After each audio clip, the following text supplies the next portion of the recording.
So we begin today on Daf Lamed Ches Amud Beis with the new Perek Shavuos Hadayonim. And the Daf for today, Mirz Hashem, is Daf Lamed Tes, but we need Daf Lamed Ches Amud Beis. Shavuos Hadayonim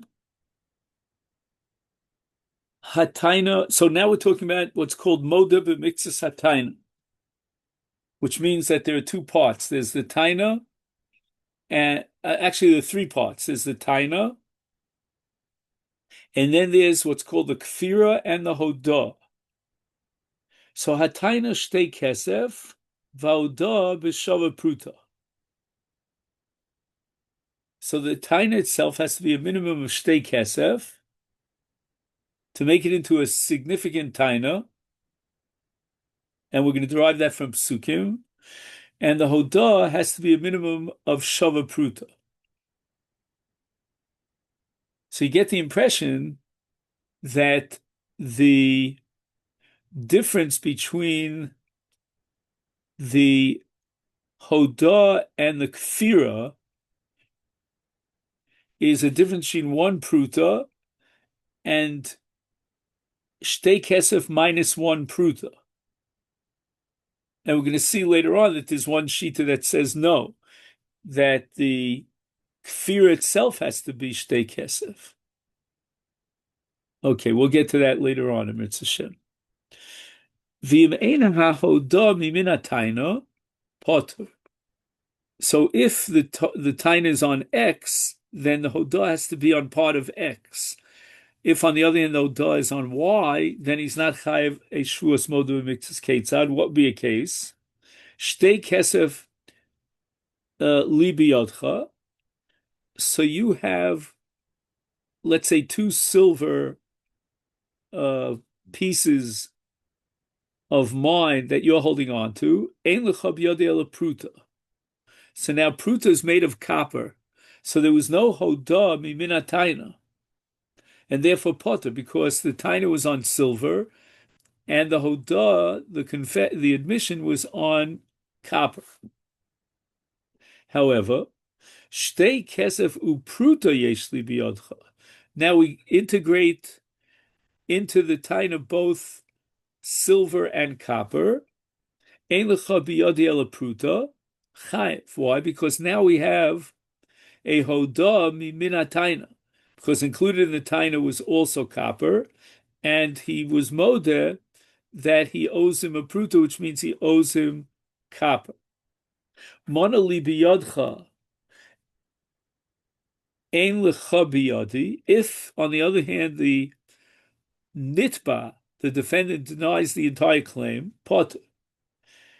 That's on a doraisa level. We'll see Mirabanan, he'll have to take a shvua, but Minatorah, he's not chayav a shvua because he was not moda b'miktzas. However, mona li biyodcha ein lecha biyodi ela chamishim dinar. So he admits to half the claim. Chayav, that's moda b'miktzas. What about mona li abba biyodcha? In other words, you owe my father a mana. My father is gone, so now you have to pay me a mana. I'm his yoresh.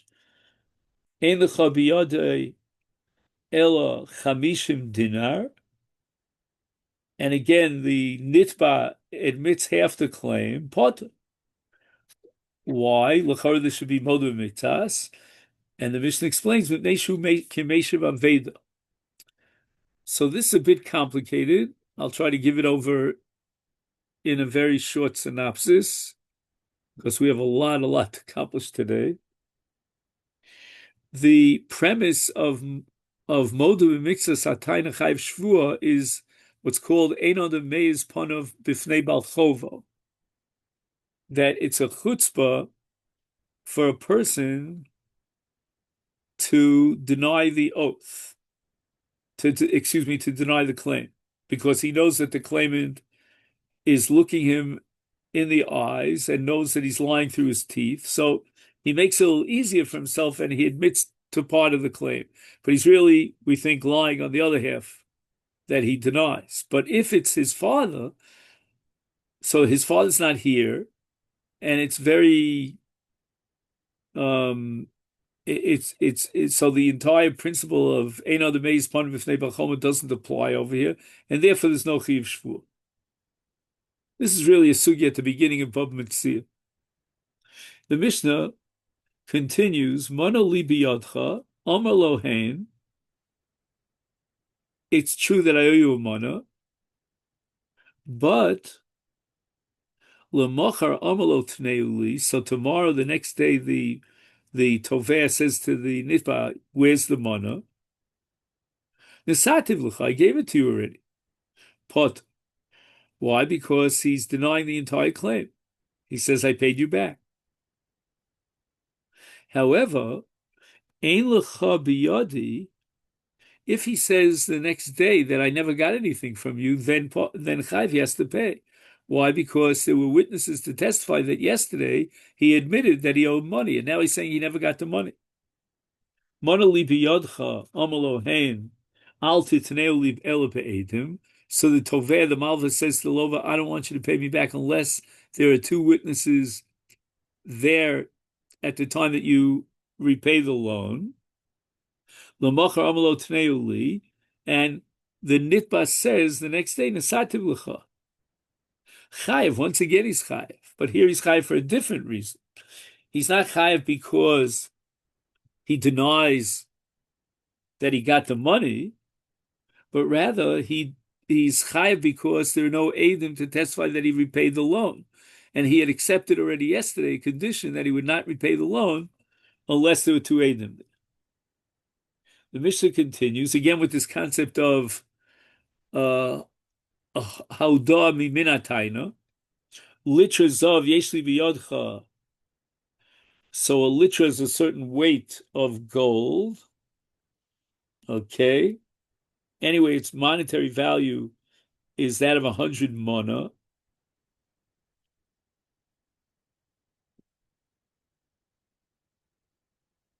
A 100 dinarim which is a mana. Eincha biyadi el litra kesef. I only owe you silver. So it's not a hodami min a taina. The taina was on gold, and his admission is on silver. His part, he doesn't have to take a shvuah. Dinar zav yeshli biyodcha eincha biyadi el dinar kesef.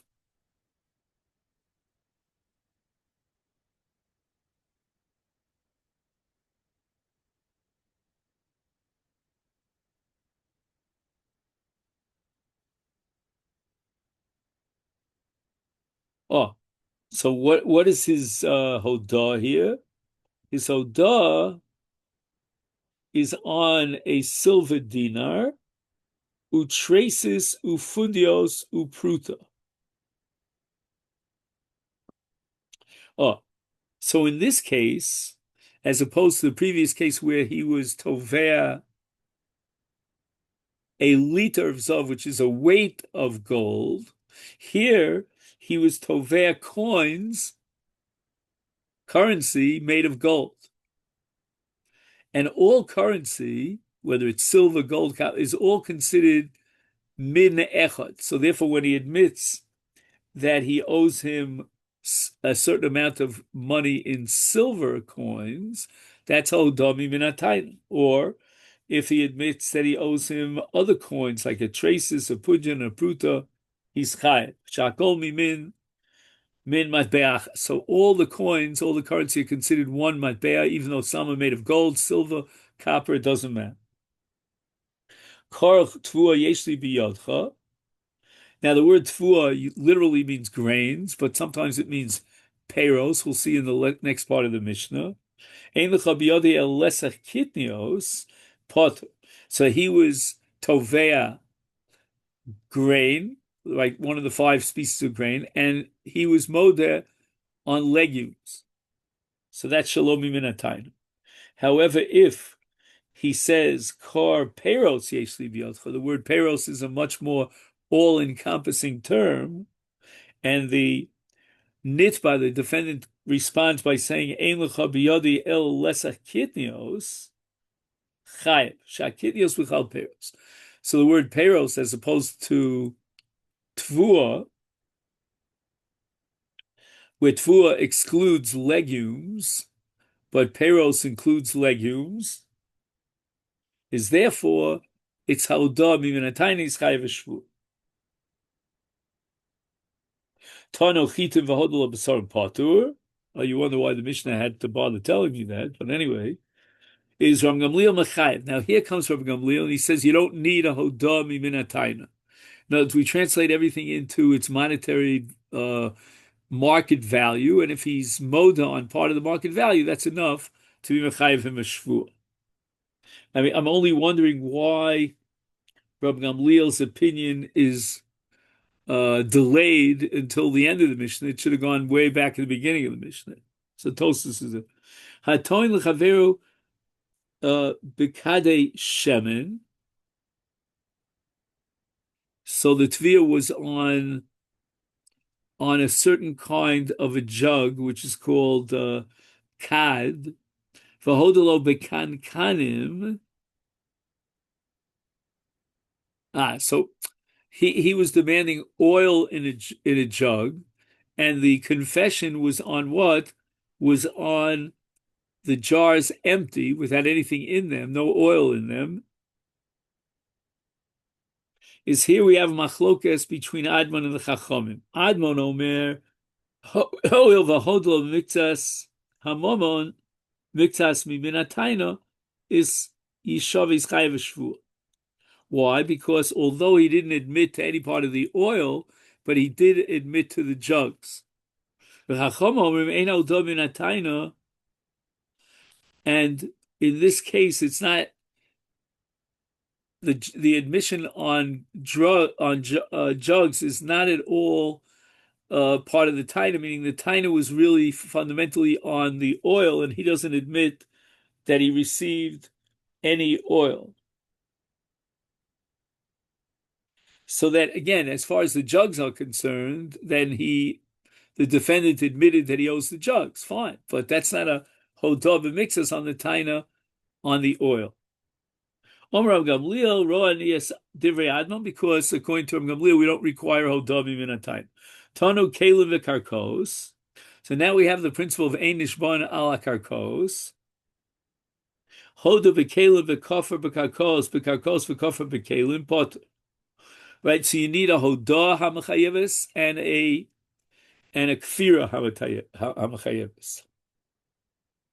So it matters not whether the kfira was on karkos or the hodah was on the karkos. In any event, it's a shvu on karka, because again the shvu is generated by both the hodah and the kfira, and therefore he's part of because ain't nishban ala karkos.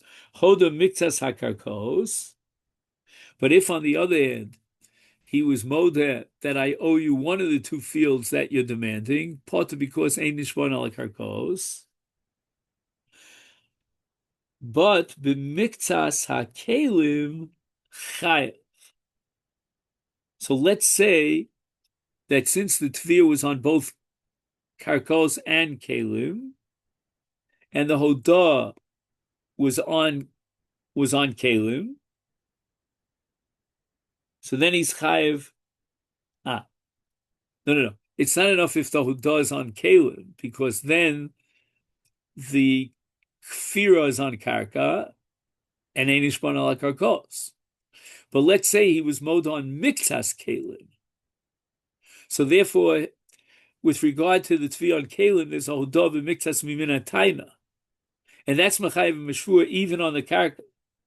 Why is it mechayev shvua on the karka? That's called zokikim, otherwise known as agav. Shanachasim shein lehem achrayus, which is called metaltalin. Zokikin es hanachasim sheish lehem achrayus lishav aleha. So zokikim is some sort of magical principle where once you have a chiyuv shvua on part of the taina which is kelim, then the defendant has to take a shvua even on the other part of the taina which is on karkos. But that's only because within the tviyah and hodah on the metaltalin, on the kelim, there is a hodah b'miktas. So once it's hodah b'miktas, that carries over the shvua on the entire tviyah of the claimant, and that includes even on karka. Right? In order to generate a chiyuv shvua, you need a taina chashuva. And the taina of a katan or a cheresh v'shota, since they're not considered a bardas, is not a taina chashuva, therefore it doesn't generate a chiyuv karb, a chiyuv modaviktas shvua. Ein mashbin es hakatan. Let's say, for example, a gadol was tovea a katan, and there was hodah b'miktas, or maybe even if Adam came and testified on miktas, that's a sugi of Reb Chia at the beginning of Bava Metzia, right? Is then the Shchi of Shua now falls on a katan, and there's no Shua on a katan. So what would be in this case? I think, if I'm not making a mistake here, in this case, it's not pshat that there's a chiyuv shua, but the katan can't take the shua. There's no chiyuv shua on a katan, and therefore you cannot force the katan to pay. Now, nishpan li katan, so it means that Bezdin is going to represent the katan to put forth a claim against the gadol, and the gadol will have to take a shua if he's modu b'miktas, ula hegdesh, or alternatively, if there's a monetary dispute over hegdesh, which is called kedushas damim, then there would be a shvua. Now we get to the Gemara. Hechi mashbinanle. What should be the nusach of the shvua? Om Rab Yehuda Marav mashbino so b'shvua amur b'torah. And that means that the nusach of the shvua in a shvua satayonim has to include the name of God. Tichsiv v'ashbiacha b'Hashem Elokei Shamayim. When Avram Avinu sends out Eliezer as a shliach to find a daughter for Yitzchak, and he says, "Al tikach mibnos Canaan," you have to go over there to Padan, whatever it is, and then he says, "B'shem Hashem, Hashem Ashbicha b'Hashem Elokei Yisrael, Elokei Shemaim." So you see from Avram, that's the paradigm in case of a shvua, that the shvua has to mention the name of God. Omalei Ravina Ravashi Kiman Ki Rabbi Chanina Bar Idi Di Omar Be'inon Shem HaMiyuchad. So when it says B'Hashem Elokei Yisrael, it means the holiest name of Hashem Yud Kei Vav Kei, as opposed to Kinuyim. You remember we discussed Kinuyim way back when with our secondary kind of names of God. That would not be sufficient. So that's what Ravina said to Ravashi. Ravashi responds, Amalei, Afilu Teimer Rabbanon. The Rabbanon hold that you chayav for shvua even with kinuyim, and nevertheless we're going to derive some requirement or condition in shvua from the paradigmic case of Avram. Nafkemina, what are we going to derive from Avram? The tzorech latfusei chefza biyadei. Now, usually, chefza biyadei means when the person takes an oath, he has to hold on to a Sefer Torah. Ukiderava diamarava haita yodid ashba b'Hashem Elokei hashamayim nasa kimi sheta bidvar Mishnah. Now, let's understand. There are 2 points over here. Point number 1 is that he was mashbia as required with the name of Hashem, the Yud Kei Vav Kei, that he checks off. But however, he did not require holding a Sefer Torah. And that's point number 1. So the Shvua is now invalid.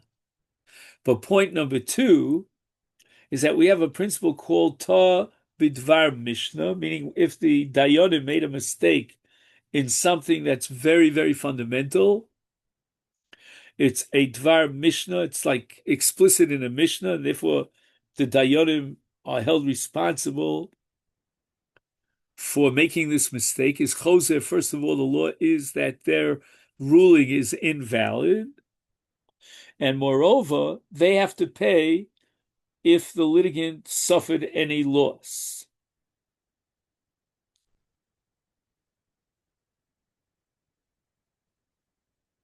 Just 1 sec. So what does v'chozer mean? Just give me a second here.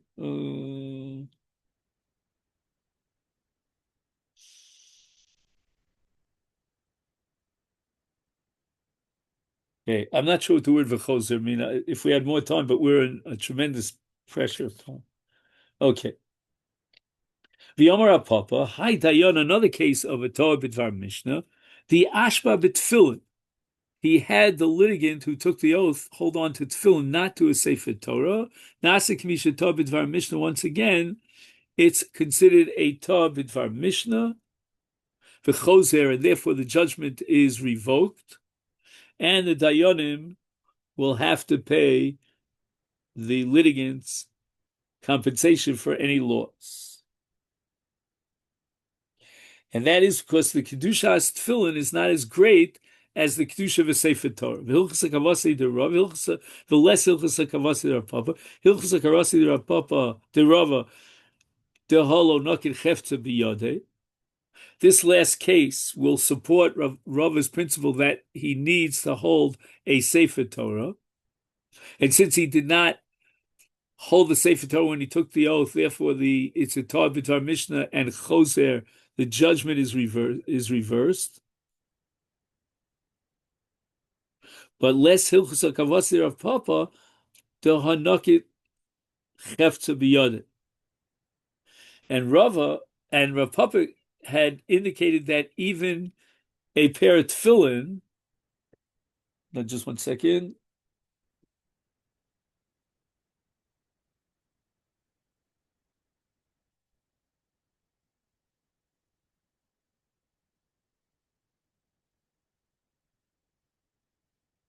Right, despite the fact that a pair of tefillin has kedusha, nevertheless its kedusha falls shy of the kedusha of a Sefer Torah, and therefore a papa would have disqualified the oath.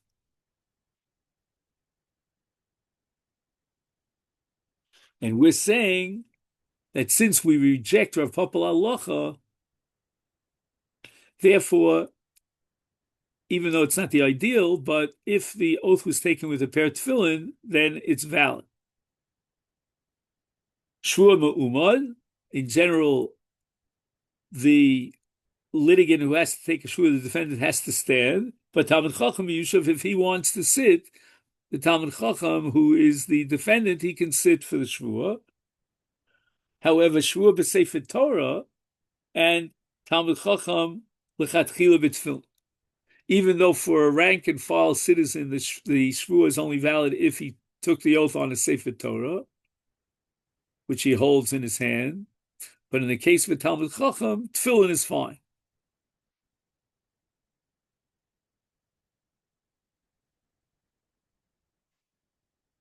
So the impression I get here is that since we have a mitzvah of kvod Talmidei Chachamim, therefore we don't want to, we don't want to declare that we don't trust him, and his shvuah is not valid, so tefillin is okay. Now, in the case of Avram Avinu, where was the Sefer Torah? It says Hashbiacha b'Shem Elokei Yisrael. The answer is Simna Yodcha Tachas Yirechi, and the bris milah is considered like a chefta of mitzvah, because the entire Sefer Torah at that point was really just the mitzvah of milah. Tana Rabbanan learned to the Brisa, Shuas Hadayonim Af Hi Bilshona Ne'emra. In other words, we allow the shvuah to be taken by any language which is familiar to the nishba. Omrim lo, but now we have to tell, Bezin has to tell the nishba. Heavy Odeh, you should know. Here's where we start today's daf lamites. Shekol ha'olam kulo nizdazeh b'shosha omar kodesh baruch hu b'sinai lo tisa Hashem Hashem alekech l'shav. So we have to scare the living daylights out of the nishpa and tell him that when God gave this commandment in the Aseret HaDibros at Har Sinai, the entire world shook. For Arba Meos Parsios el Arba Meos Parsios. And now we're going to teach the nishba how severe is the violation of a shvuas sheker. So you better be very careful and take a shvuas emes. Call that there will be, through the process of tshuva, God will absolve the sinner of his sin. But lo yanake, here it says there won't be any. No, it's even though you did tshuva, nevertheless that's not enough. You need yisur. You have to suffer as well. Punishment, physical punishment. In all the other affairs, we don't take it out on their children. Why would the children be guilty for the sins of their father? But here in the case of Shavuos Sheker, Mimenu Mishpachto, the retribution will be meted out even to his children. Shenemar, we know this from the Pasuk, Al Titen es Picha Lachto es Bisarecha. Right, don't let your mouth bring guilt upon your flesh, meaning your relatives. Ein b'sar el krovo shenemar b'sarcha lo tisalem kol aver shebator nifram mimenu v'kan mimenu mikol olam kula. The punishment will be exacted from the entire world. Now, why is the world guilty for his shvuah? But somehow the shvuah changes the entire spiritual nature of the world. Shenemar olo v'kachesh, and the pasuk says in Yirmiyahu, if I'm not mistaken, let me just see, where is it? In Hosea. And in that pasuk, he gives a list of different averos like Shavuos Sheker, like Gezel, like Ritzicha, like Gili Arayis, and they're all going to cause a disaster. So amongst the list of averos here that are going to cause a disaster to the entire world, one of them is Shavuos Sheker. So Gemara says, I don't get it. Maybe when Hosea gave that list, he meant to say that the world will be there'll be a disaster coming up, meted out to the entire world because he violated all those averos. Lo Salkedak Gemara says that's impossible. Why? Tichsiv, or maybe this is the pasuk in Yirmiyah, right? Mipnei Ola Ovla Haaretz. Ovla is Mishon Avelus, grief. And as a result of Allah, which means the Shavuos Sheker, the entire land, the whole world will mourn the loss of whatever the disaster that will happen. Uksiv, in another pasuk, it says, Al Kain Te'eval Haaretz, again, Miloshen Avelus, the entire earth will mourn, the umlal kol yoshvei ba, all who dwell therein will languish. In any event, we conclude from here that the mourning, the avelus of the land, is a result from swearing false. If a person has special merits, then even though he violated a sin of the Torah, will wait and delay it for 2 or 3 generations until the punishment is meted out. And this is based on the pasuk, Hein kol ele yifal el pamam sholosh im gover, a pasuk in Eov. V'kan, but in the case of the avera of Shavuos Sheker, nifroim imenu lialter. We're not going to wait and delay the punishment for 2 or 3 generations as we do for other averas, but rather the punishment will be immediately meted out. Shenemar hotzesia ni'um Hashem tzvakos. Right, I caused the curse to emerge. Uba el beis haganov, and it will befall the house of the thief. Vel beis hanishva b'shmila shakar, and also the house of someone who swears falsely.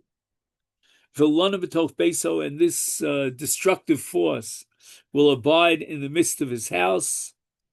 V'kilato ves eitzov v'yasavana. It will destroy him and the house that's made of wood and stones. Hotzesia, right? I caused this klola to emerge, lialter, immediately.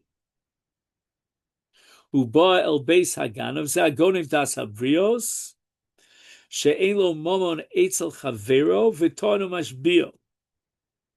So what he does is he drums up a false claim that forces the nitba to take a shvuah.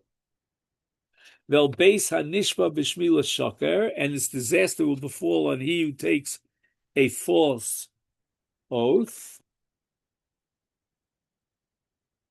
Kimashmo. That's the simple meaning. V'lana b'toch beis of a kilo as eitzav as havana lamadito dvorm she'ein lehem she'ein eshu mai mechal no so shu sheker mechal. It's normally a fire will not burn up stones, but here even the stones of the house will be destroyed because he took a shua shaker. Im Omar Eni Nishba, let's say the nitba was mowed on half, denied the other half, and now he says, I'm not willing to take the shua. Is pochino sombiad? We send him out immediately. Don't let him linger around until he changes his mind. And he's going to have to pay the full value, because since he could have taken the shua and he had that choice, but he refused, therefore he has to pay. V'im Omar Hareni Nishba. If, let's say, immediately after the tviyah was accepted and registered, then he says, I want to take the shvua. They're so shocked that the guy is willing to take a shvua and maybe risk a shvua sheker that they say to him, well, it says here, zelazeh, they say one to another, Suru no me'al hanoshim haroim ha'ela. And that pasuk in Bamidbar is not sure right now. I think it's a reference to which chet. I think the chet of Korach. I'm not sure. Anyway, umashbian oso. So now he admitted to take. He's willing to take the shua. We give him. We institute the shua. Omrim lo haviyodeh shelo datcha onu mashbian oso. Oschoel adas hamoko adas bezdin. She came matzinu b'Moshe Rabbeinu kishbias Yisrael amar lahem de'u shelo al datchem ani mashbiatchem ela al das hamoko al dati. Do you think you could take a shvua and have in mind your own interpretation of the shvua? No, no, no. It's in the objective interpretation of Moshe Rabbeinu and the Ribbon Shalom. And this, I think, is going to come up a little later in the story of Rava. Let's see if we get to it.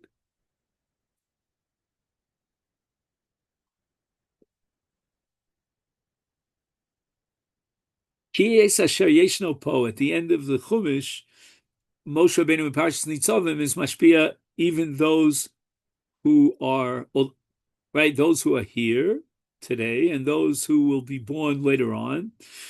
Ainli ela osanom debal Har Sinai.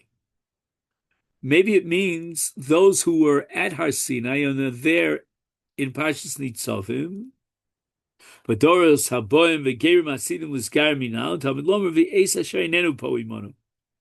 So it means that the Shvua and the bris was taken even with future Jews that would be born or Gerim that would come and join the people. This ain't the mitzvah shekiblu aleim mehar Sinai. Maybe you might say that he's only being mashbia them, that they should accept upon themselves with a klola if they violate the mitzvahs that were given our Sinai, but mitzvah asidus l'schachkom mikra megilu minayin. How do you know that the bris and the commitment of the people with a shvua applies even to a mitzvah that will come into existence later on, way after our Sinai, like mikra megillah?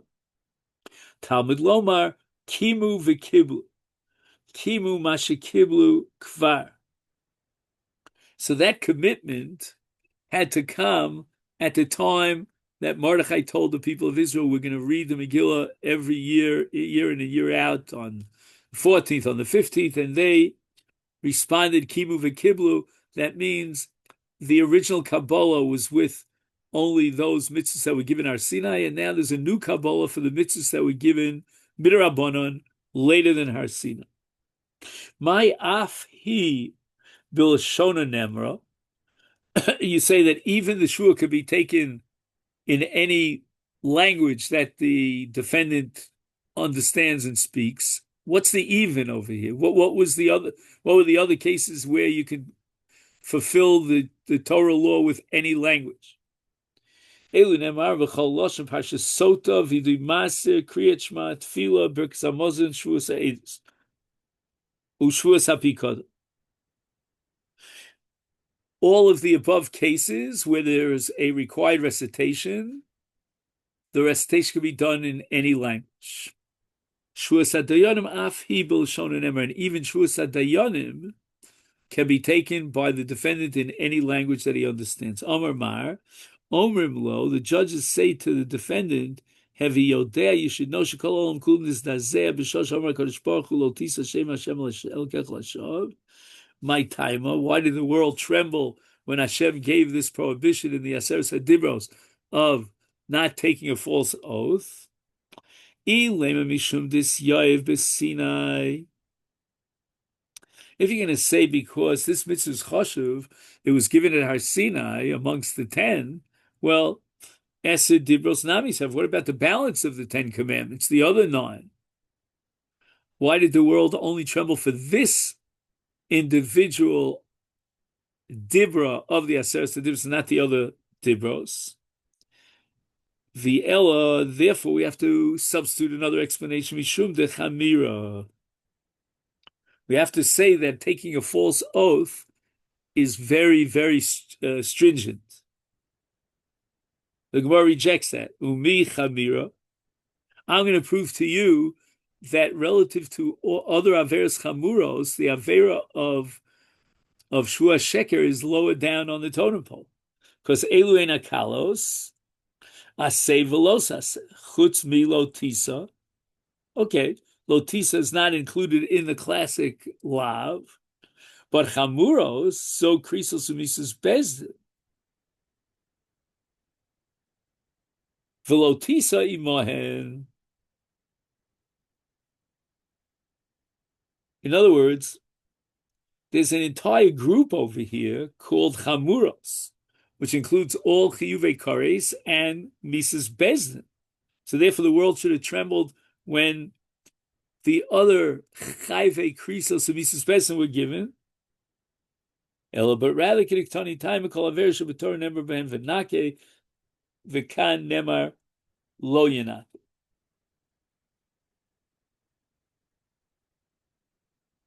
So we're offering now an alternative answer to the question why the world trembled so radically at the time of this losa was given, and the answer is because the chumras halotas is lo yenake, right? That even tshuva is not enough to absolve him of the sin until he suffers the punishment.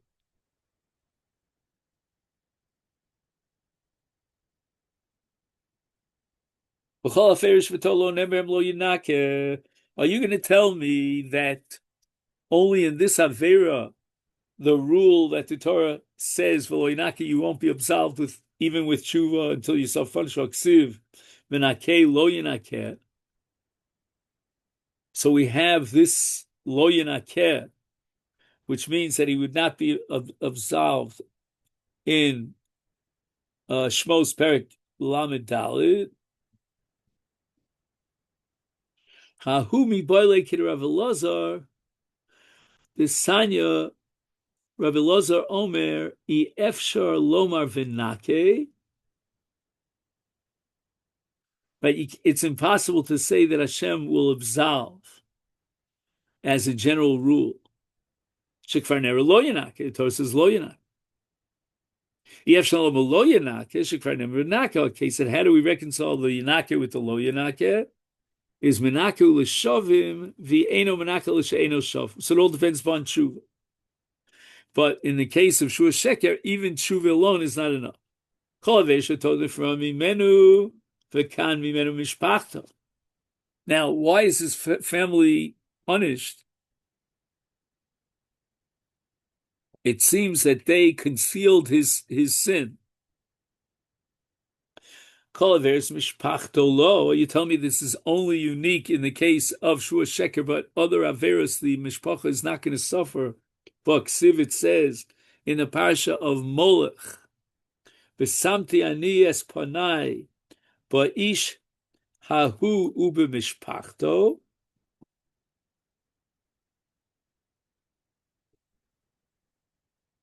Besanya Omer Rabbi Shimon hu chata mishpachto machatos. So he brought Molech, but why does the family have to suffer? They're not guilty of any sin. Lomer lecha and lecha mishpacha sheish lehem b'moches she'ein kula mochsin. V'sheyesh bo listim she'en kulo listim. So if you have a tax collector in your family and he unjustly takes taxes from the weak and the poor, then the entire family of that unjust tax collector is guilty of the same sin because they were mechape olav. And the same is true with regard to the family of listim of bandits. And in all these cases, mechapim olav, the relatives protect him. They do not protest his deeds. Hence, they too are accountable. Anyway, we see that retribution is exacted on the sinners in general and the family of the sinners in general. We have all these examples here. And the Gemara says, Hasam bidina achrina. It doesn't mean that the family will suffer the same severe punishment of the father. That's not true. But hacha bidina dideh. In the case of somebody who took a shvua sheker, the family will suffer the exact same punishment that he will suffer. Kedesanya, as we learned, Rabbi Omer, v'hichrati oso matal medlomar l'fishem v'samti anias panai. And God says that he will set himself against the man and against his family. Yachol kol hamishpacha kula b'ikares. Does that mean that not only is the father going to suffer the punishment of kares, but even the children will suffer the punishment of kares? Tamilomer also because they'll call mishpacha kula be kares. So the family is punished with a very severe punishment, but not the same as the father who took the false oath. They don't receive the same punishment. And that we derive from the word oso. Next, the Brisa says, Kol aver shebetor nifra mimenu, v'kan mimenu v'chol olam kulo shenemar v'ele olo, which means bereavement, v'kichesh, because he swore falsely, uksiv al kain te'ev al ha'oretz, there'll be mourning straight across the globe, v'yema ad di ovid lukul. Maybe when Hosea gives that whole list, it means that the punishment will be so severe because he violated all the transgressions in that list. Also, Kedaita, Tichsiv v'pnei Ola of the Haaretz. And the word Ola, as we saw yesterday, or maybe it was the day before yesterday, is Shavuos. V'chol aver shetor mikol olam lo. The Gemara is asking, are you telling me that in other averos the world itself doesn't suffer? V'ksiv v'kashlu ish be'achiv, ish ba'avon achiv. That doesn't mean physically that he'll stumble over his brother's leg or something like, he stuck out his leg. No, it means he will stumble because of his brother's iniquities. So why do you tell me that this is something that applies only to Shavuos Sheker and it'll affect the entire world? Well, it seems that it would be true for all averos in the Torah. And we have a principle called Yisrael Arevim Zelazeh.